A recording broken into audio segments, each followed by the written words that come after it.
E televidente, assim mesmo, nossa cobertura está continuando na Wega ng Pan-Americano Santiago 2023. Awen está aqui mesmo na Estádio Nacional. Kamina awen mainda landa donan kwalta Michael Schroeders como também Elizabeth Temers a landa 50 meter free. Dengue sa aqui, Michael ta logra classificar para final bem mais awen noite, pero Elizabeth não ta logra classificar. Nós seguimos entrevista com Elizabeth na final de aqui.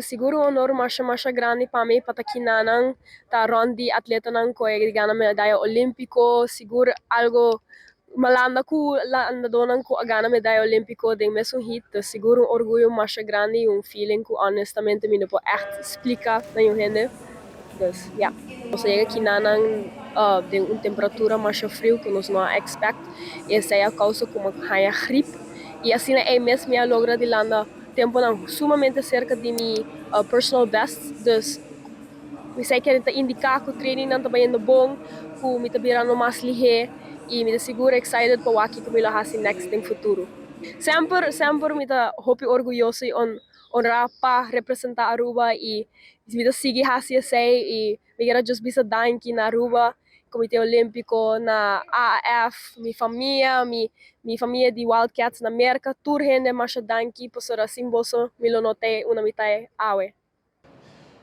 Sei daw ta Elizabeth Temers, mas ko claro, amanhã nós vai ter entrevista com o que trata Michael Schroeders, com awe também ta finalizar sua participação no Wega ng Pan-Americano Santiago 2023. Amanhã nós toma rumo para Algarrobo, caminho nós mira nos atleta ng de vela praticar e como também amanhã atleta de natação Patrick Grotos lota mirando ação de 200 meter individual medley. Pois amanhã nós tem muito mais informação por aqui de Santiago de Chile. Com o camarógrafo Noel Werleman, Amita Andrew Vrolijk, back para Aruba.